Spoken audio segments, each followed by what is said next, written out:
5, 4, 3, 2 dan tutup pintu. Oke, ya ini kita kedatangan Panggiring dan Samuel ini ya. Udah sip. Kalian main IG atau TikTok gak sih? Iya, main ini ya. Iya. Kalian pernah lihat gak sih kayak ada peran-peran atau gimana tuh belakangan lagi rame nih kayak gambar-gambar anime atau gambar-gambar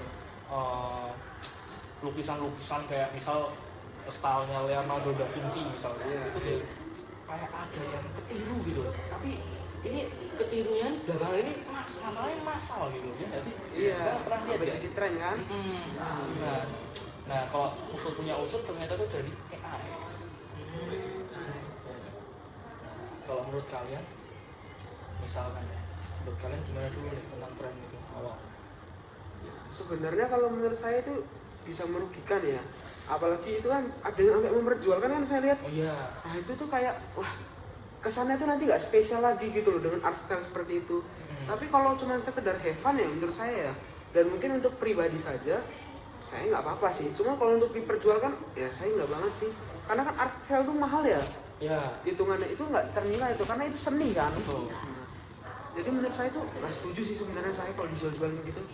Di Shopee itu kan banyak. Ini ada tuh 5.000 kan. Gila. 10.000 jual jasa AI Nah, itu tanpa aduh. terima no itu ya, terima no refund atau Betul, gimana betul. gitu. Gila emang. Kalau menurut saya yaitu pastinya itu bakal merugikan dari orang yang punya ya.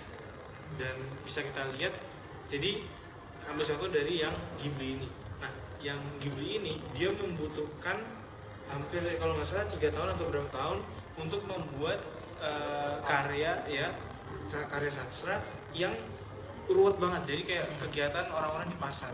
Dan itu membutuhkan 3 tahun. Itu jadinya perfect. Tapi pas dicoba ke AI-nya bisa buat gampang, tapi nggak sedetail yang dibuat pakai sendiri. Jadi kan sebetulnya menurut saya sih bagus ya AI ini karena dia juga bisa membantu orang yang pengen nyoba gitu loh. Karena apalagi udah jadi tren di TikTok kan kayak dibikin jedak jeduk atau gimana. Tapi ya kerugiannya ya orang yang sebetulnya punya karya itu ya dia jadi kerasa ya ngapain gua ada gitu. Berarti lebih ke dalam pembuatan seninya itu ya yang disalahgunakan itu. Iya. Hak ciptanya ya yang di. Saya juga pengen nambahin, waktu itu saya lihat di Twitter itu ada orang yang ngejual jasa. Iya. Dia bilang dijual berapa puluh ribu dan dia bilang maksimal 1 hari 3 kali. Terus kemudian besoknya bisa lagi gitu. Jadi kayak benar-benar itu dikira bisnis. Ya. Apalagi buat orang-orang yang belum tahu apa teknologi yang sekarang, itu pasti bakal cuan banget itu buat dia. Sebenarnya ini juga bisa jadi peluang bisnis juga, tapi kalau dilihat dari sisi moralnya itu kita memang salah karena kan kita menggunakan karya orang lain istilahnya, art style orang lain. Misal contoh kayak salah satu art stylenya Araki, misalnya Araki itu ya, Araki Sensei itu dari namanya Jujur Bizarre Adventure itu kan pernah bilang kayak plagiarisme ini nggak senang nih, gambar kayak gini merugikan. Tapi sebenarnya kalau dari sisi yang lain ini bisa juga jadi kemajuan zaman, kemajuan teknologi. Bisa nggak sih? Bisa nggak sih? Bisa sih menurut saya.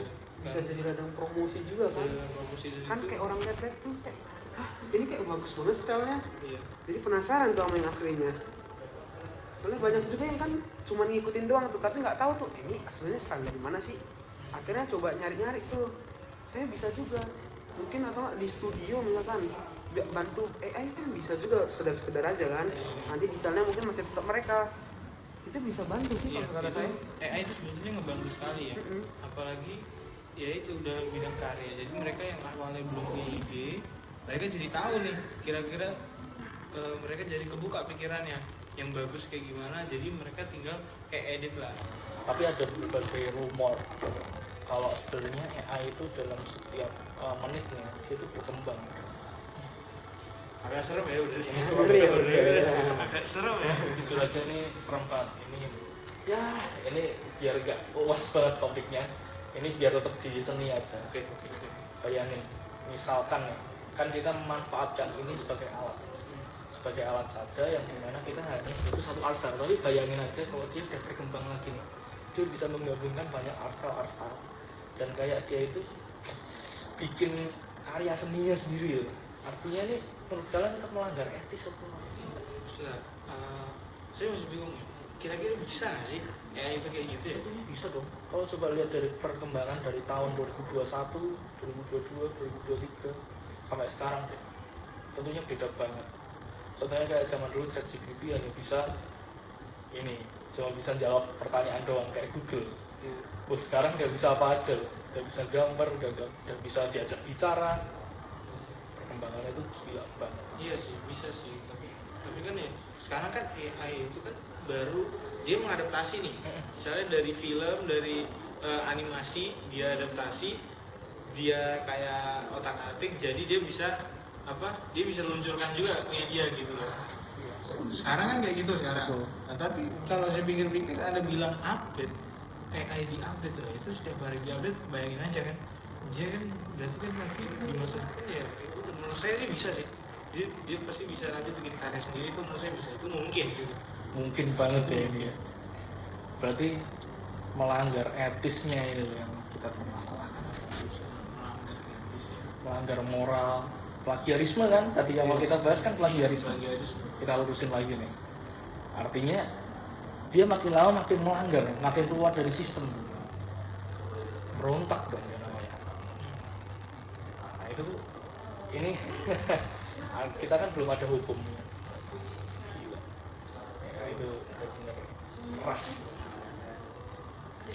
Tapi kita balik lagi buat apa namanya? Kita gunakan sebagai alat lah, artinya buat sekarang dulu. Nah, artinya buat solusi ke depannya, biar orang-orang yang bejat-bejat gitu, yang kayak menggunakan artikel orang lain buat dijual kan, itu tuh menurut kalian gimana sih solusinya? Sebenarnya mau nggak mau ke depannya itu pasti nanti ada undang-undang baru nggak sih? Apalagi kan zaman tuh kan makin maju tuh pasti ada aja tuh undang-undang yang ditambahin selalu. Nah kalau misalkan AI kayak gini ya nggak mungkin dong nggak ditambahin undang-undang baru. Mungkin seperti nggak boleh menggunakan AI sembarangan, mungkin kedepannya ada apa gitu dengan art style-nya. Jadi ada aturan tersebut, kalau nggak harus bayar mungkin dengan art style tersebut. Oh, bisa juga. Saya mau nambahin Samuel. Ini kan kalau untuk terdekat ini, mungkin bisa diadain kayak himbauan-himbauan lah.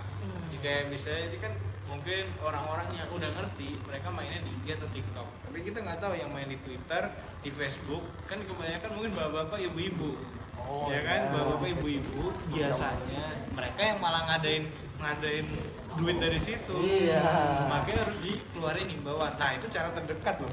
Cara terdekat diadain himbauan kayak poster atau feed Instagram gitu, feed di Facebook. Nah, tapi kalau untuk selanjutnya, ya menurut saya pemerintah harus bergerak cepat. AI education.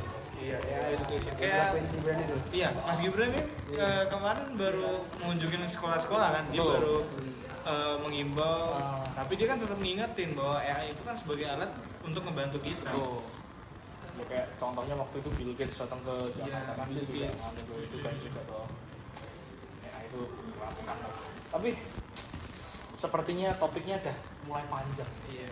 Ini sepertinya kita tetap harus sempitin dikit, kita jadiin satu. Nah intinya AI itu ternyata perlu edukasi dan nggak boleh digunakan sembarangan. Kalau sembarangan ternyata menurut dua narasumber ini dan ternyata banyak juga yang menyuarakan ya, itu tuh melanggar moral, melanggar etis, plagiarisme dan lain-lain. Itu artinya AI ini hanya kita gunakan sebagai alat saja, bukan sebagai tempat ladang bisnis. Iya, benar.